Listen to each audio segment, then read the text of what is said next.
سلامتنا كابسات لاي تلفزيون إريساتي بتاعكم كبرات تخاتلتنا نلومي 10 تحمش تترغل تشعر إسران شدشتن زدلنا لكم زيناتات صعيب خقربيو فلما قن أرستاتو إثيوبيا لإرتران حواحات أتنكغا من محدار ترامب إرترا تركبن هاقرات إقدا أنبيرو أمباسادر أمريكا آب إثيوبيا إرفين ماسينغا نابحم ورا مبصحو يزدرارب نقالو تقراي بزعبا من ملاس لقاح بزملكتك اب منقستي زخونا ملاش بزي ملكابهم عدقهم لعلعصفي وسيخو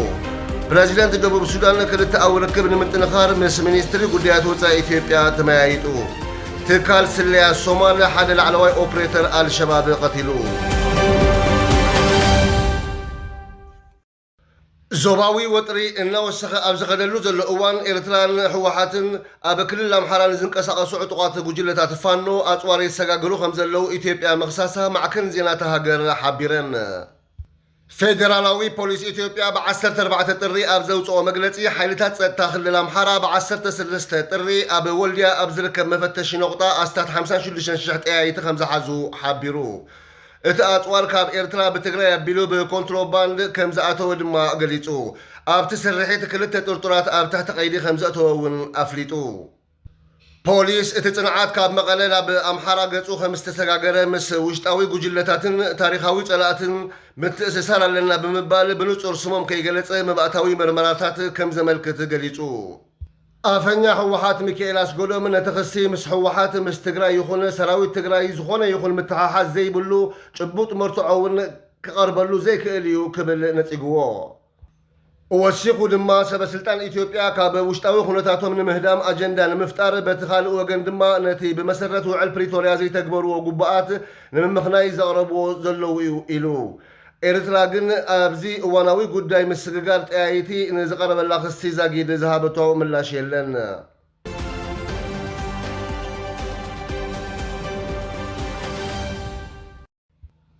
من محدار ترامب إرترا تركبن ناي 75 هاقرات زيقاتات مسرح مها بقوامي ناي نبارنت فيزا سدتنياتات إميغريت فيزا دو كم زبالة تقليتو أبت زرزر زيقاتات إرترا إثيوبيا سوماليا سودان دبوب سودان زركبن 75 هاقرات زتقال لمخانو منستري قديات وطا أمريكا بعلت 14 طري أفليتو إز إقدان قوامي منبري جرين كارد ناب أمريكا لزموت وطا تنياتات ترايو زملكات منستري قديات وطا أمريكا اتقاد بزتقبللو مخنيات كقلت انكولو كابتن أبت زرزر زلو هاقرات زموت وسدتنياتات ناي حزب أمريكا دحننتن منقستاوي حاجزن أمريكا بزي عقن سلزت قومو إلو وانا مكتل أفنيا منستري قديات وطا تومي بيكوت أب زحابو مقلتي من محدار ترامب نزشو قمت زوسر زلو نتوم سرعات إميغريشن أمريكا قلباب تتقيمهم هابت حزب أمريكا زباخنو دون مباليو إلو وسيخو دما منستري قديات وطاين هزبي تصور تباهيلهم زحسبو سدتنياتات المكلخال سلطانو خدقموليو خبل أسميرلو بخالق وقن دما نتوم لزتوسن جيزي زمصو أي ملكتن كم نعودت ويدما بصحتي نتمهارو نجيزيو سراحتنياتات كم نوانش علم كاب عسران حدن طر جميرو تقبراو خخون مخانون اتمقلت أمريكا حدست سدتنياتات هزب أمريكا خمزي تللوو مرقاقت خساب زي تركب اتقلا خمزي لعل دما الرقاقيتو ابت الزرزر كاب استخاتتا 75 هاقرات كم برازيل روسيا قبطي ايران عراق باكستان يمن ون يركبن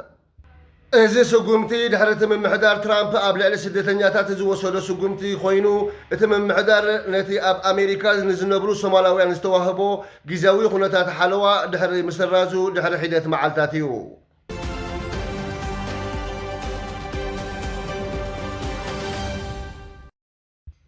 أمباسادر أمريكا أب إثيوبيا إرفين ماسينغا ناب حمورا عودت بمقبارو أب تولد تيغراي مزاراربو قداي كوينو خمزلو أب محبراوي مراخبوتات زوهابو زلو رئيتوتات يملكتو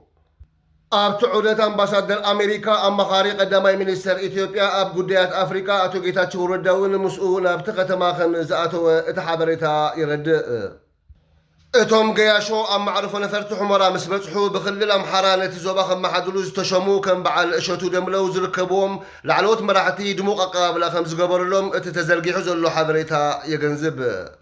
ኣብ ዝሓለፈ ሰሙን ኣይኤምሲን ኤንኣርሲን ዝተባህሉ ገበርቲ ሰናይ ትካላት ብመንገዲ ኮሎኔል ደመቀ ዘውዱ ናይ ትግራይ ተለኣኽቲ እዮም ተባሂሎም ካብቲ ከባቢ ጠቕሊሎም ክወፁ ደብዳቤ ከም ዝተጻሕፈሎም ይግለጽ።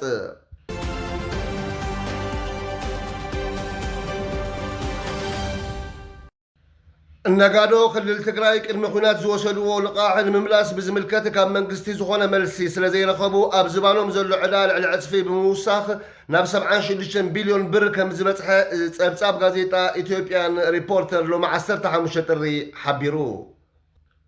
ኣብ ክልል ትግራይ ኣብ ንግዲ ዝተዋፈሩ ነጋዶ ቅድሚ ኩናት ዝወሰድዎ ልቃሕ ምምላስ ብዝምልከት ዝኾነ ይኹን መልሲ ከይረኸቡ እቲ ዝወሰድዎ ናይ 32 ቢልዮን ብር ልቃሕ 76 ቢልዮን ብር ከም ዝበፅሐ ኣቶ በሪሁ ገሊጹ። እቲ ቅልውላው ካብ ዝጅመረ 5 ዓመት ከም ዝሓለፈን እቶም ነጋዶ ዝወሰድዎ ልቃሕ ብመንፅር መጠን ወለድ ልዕሊ ዕፅፊ ከም ዝወሰኸን ዝተገልጸ ኮይኑ ብሄራዊ ባንኪ እቲ ልቃሕ 76 ቢልዮን ብር ከም ዝበፅሐ ኣቐዲሙ ከም ዘፍለጠን እቲ ወለድ መዓልታዊ እናወሰኸ ይኸይድ ብምህላው ወለድ ካብቲ ሕጂ ዘሎ ኣሃዘ ዝለዓለ ክኸውን ከም ዝኽእል ተገሊጹ። ካብ ዝተፈላለያ ባንክታት ልቃሕ ወሲዶም ኣብ ዝተፈላለየ ጽላታት ንግድን ፕሮጀክትታትን ወፍርን ዝተዋፈሩ ነጋዶ ብመሰረት እቲ ኩናት ክጅመር ከሎ ብሄራዊ ባንክ ዘውፅኦ ኣዋጅ ክሳብ ስምምዕ ምቁራፅ ተኽሲ ፕሪቶርያ ዝፍረም ባንክታት ብምዕፃው ኣብ ዓሚቕ ቅልውላው ከም ዝኣተዉ ይፍለጥ። በቲ ኩናት ዘይተጸልወ ዓውዲ ንግዲ ከም ዘየለን መስርሕ ምኽፋል ልቃሕ ግዜ ስለ ዝተናውሐ ፋይናንሳዊ ሓገዝ ከይገበርካ ናይ ወለድ መቕፃዕትን ሕቶታትን ከይፈታሐ ከም እውን ቀረብ ሸርፊ ወፃኢ ነቲ ዝተፈጥረ ጸገም ኣብ ግምት ዘእተወ መንገዲ ከይተተግበረ መፍትሒ ከም ዘየለ ፕረዚደንት ቤት ምኽሪ ንግድን ኢንዱስትሪን ኣረዲኡ። ኣብ ዝሓለፈ ዓመት ምስ ቀዳማይ ሚኒስተር ኣብዪ ኣሕመድ ዘተ ከም ዝገበሩን ብመሰረት እቲ ኩነታት ኣጽኒዑ መፍትሒታት ዘቐርብ ጉጅለ ንምቋም ዝተወሰነ ውሳነ እቲ ጉጅለ ተመስሪቱ ኣብዚ ሕጂ እዋን መጽናዕቱ ኣዳልዩ ዛዚሙ ከም ዘሎ ሓበሬታ ከም ዘለዎም እቲ ፕረዚደንት ከም ዝገለጸ እቲ ሓበሬታ የመልክት።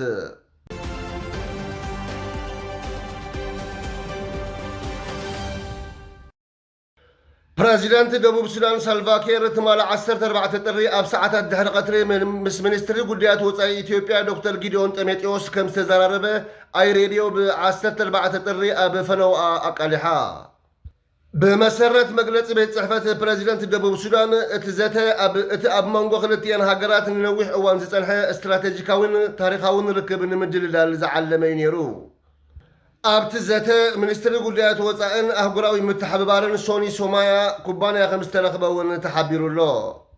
ሚኒስትሪ ጉዳያት ወፃኢ ኢትዮጵያ እቲ ዝርርብ ቁጠባዊ ምትሕብባር ንምዕባይ ዝሕግዙ መንገድታት ዝተዳሰሰሉ ከም ዝነበረን ክልቲኦም ወገናት ኣብ ፕሮጀክትታት ንግድን ልምዓትን ሓበራዊ ተጠቃምነትን ንምስፋሕ ተወፋይነቶም ከም ዘረጋገጹን ኣመልኪቱ። ሚኒስተር ኩምባ ካብ ኢትዮጵያዊ መዘንኡ ካብ ቀዳማይ ሚኒስተር ዶክተር ኣብዪ ኣሕመድ ዝተለኣኸ ንኽልተኣዊ ዝምድናታት ከምኡውን ዞባውን ኣህጉራውን ጉዳያት ዝሽፍን ፍሉይ መልእኽቲ ናብ ፕረዚደንት ሳልቫኪር ከም ዘመሓላለፈ ኣረጋጊጹ።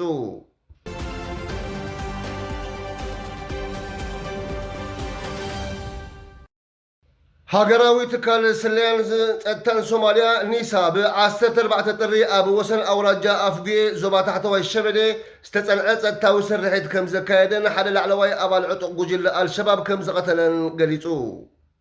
ትካል ኒሳ ኣብ ዘውፅኦ መግለፂ እቲ ዝተቐትለ ኣባል ኣልሸባብ ኣብቲ ከባቢ ንዝርከቡ ሓይልታት ጸጥታን ሲቪላትን ዕላማ ዝገበረ ነተጉቲ ናይ ምድላውን ምትካልን ሓላፍነት ተዋሂብዎ ከም ዝነበረ ገሊጹ። እቲ ትካል እቲ ስርሒት ንጸጥታ ኣውራጃ ኣፍጉዬን ከባቢኣን ሓደጋ ዝኾኑ 6 ውልቀ ሰባት ንምውጋድ ዝዓለመ ዕላማ ዝገበረን ብጥንቃቐ ዝተወጠነን ተልእኾ ምዃኑ ገሊጹ። ኒሳ መንነት ነቲ ዝተቐትለ ሰብ ብዝምልከት ኣይገለጸን። ኣብቲ ስርሒት ተወሳኺ ክሳራታት ከም ዘጋጠመውን ዛጊዳ ሓበሬታ ኣይሃበን ዘሎ።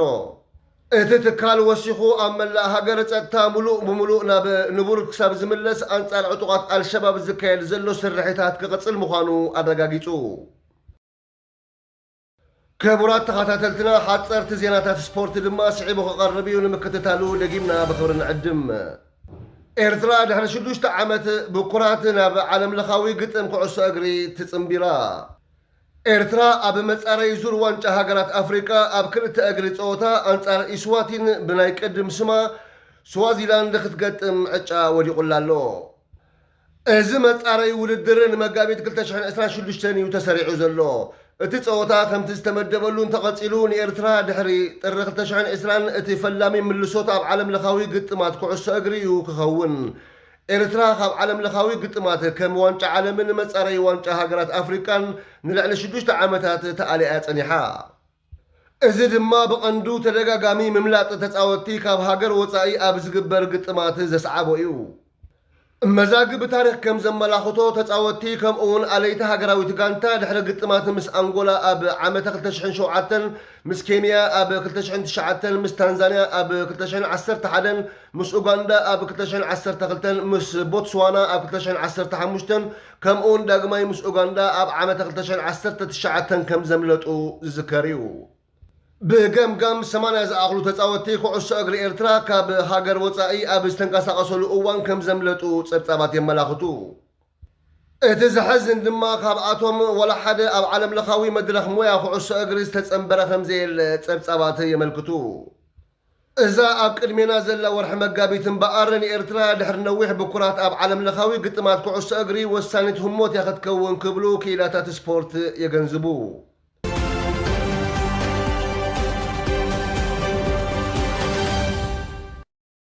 ሃገራዊት ጋንታ ኩዕሶ እግሪ ሞሮኮ ድሕሪ 22 ዓመት ናብ ፍጻመ ዋንጫ ኣፍሪቃ በፂሓ። ሃገራዊት ጋንታ ኩዕሶ እግሪ ሞሮኮ ኣብ ሃገራ ኣብ ዝእንገድ ዘሎ ዋንጫ ኣፍሪቃ ኣብ ፍርቂ ፍጻሜ ንናይጀርያ ብፍጹም ቅላዕ ድሕሪ ምስዓራ ናብ ፍጻመ ዋንጫ ኣፍሪቃ 2025 ምሕላፋ ኣረጋጊፃ። እዚ ናብ ፍጹም ቅላዕ ዘምርሐ ናይ ፍርቂ ፍጻሜ ፀወታ ድሕርቲ ስሩዕ 9 ደቃይቕን 30 ደቃይቕን ተወሳኺ ግዜ ማዕረ ባዶ ብባዶ ድሕሪ ምዝዛሙ ናብ ፍጹም ቅላዕ ኣምሪሐን ሞሮኮ 4-2 ተዓዊታ። መበል 35 ዋንጫ ኣፍሪቃ ኣንጋሊት ሃገር ዝኾነት ሞሮኮ ድሕሪ 22 ዓመታት ናብ ፍጻሜ በፂሓላ። ኣብ ዝሓለፈ ዋንጫ ዓለም ንጋንታ ኣትላስ ላዮንስ መሪሑ ናብ ፍርቂ ፍጻሜ ንፈለማ እዋን ዝበፅሐ ኣሰልጣኒ ዋሊድ ራግራጊ ኣብዚ ውድድር ዝበለፀ ክብረ ወሰን ምክልኻል መስመር ሒዙ ከም ዘሎ ፀብጻባት ይረድኡ። እዛ እትድነቕ ጋንታ ንናይጀርያ ስዒራ ናብ ፍጻመ ብምሕላፍ ኣብ ጉዕዞ ታሪኽ ንመበል ሳልሳይ ጊዜኣ ናብ ፍጻመ ክትበፅሕ ክኢላላ። ሞሮኮ ኣብ 1976 ኣብ ኢትዮጵያ ኣብ ዝተኣናገደ መበል 10 ዋንጫ ኣፍሪቃ ንፈለማ እዋን ዝተዓወተት ኮይና ድሕሪኡ ካልእ ናይ መወዳእታ ፀወታ ድማ ኣብ 2004 ኣብ ቱኒዝያ ኣብ ዝተኻየደ ዋንጫ ኣፍሪቃ እዩ። ሞሮኮ ብተወሳኺ ድሕሪ 50 ዓመታት ዋንጫ ኣፍሪቃ ንምልዓል ኣብ ዛዛሚ ግጥም ምስ ሴኔጋል ክትገጥም እያ። ሴኔጋል ኣብ ፍርቂ ፍጻሜ ንግብፂ 1-0 ብምስዓር ናብ ፍጻሜ ዝሓለፈት ኮይና እቲ ንዋንጫ መን ወሰደ ዛዛሚ ፀወታ 18 ጥሪ ክካየድ እዩ። ሞሮኮ ካብተን ናብ ዋንጫ ዓለም 2026 ኣህጉራት ኣፍሪቃ ወኪለን ዝሓለፋ ዘለዋ ሓንቲ ኣፍሪቃዊት ሃገር እያ። ኣብ ዝሓለፈ ዋንጫ ኣፍሪቃ ተዓዋቲት ዝነበረት ኮትዲቫር ኣብ ረብዒ ፍጻሜ ብግብፂ ከም ዝተሰዓረት ዝዝከር እዩ። ኣብ 2027 ዋንጫ ኣፍሪቃ ኣብ 3 ሃገራት ምብራቕ ኣፍሪቃ ዝኾና ኬንያ፣ ታንዛንያን ኡጋንዳን ክካየድ ምዃኑ ዝፍለጥ እዩ። ክቡራት ተኸታተልትና ንሎሚ ዝሓዝናዮም ዜናታት ኣብ ዝምእዛዝም ኣብ ቀጻሊ ብኻልእ ትሕዝቶ ክሳብ ንራኸብ ሰሰናዩ ንምነየልኩም።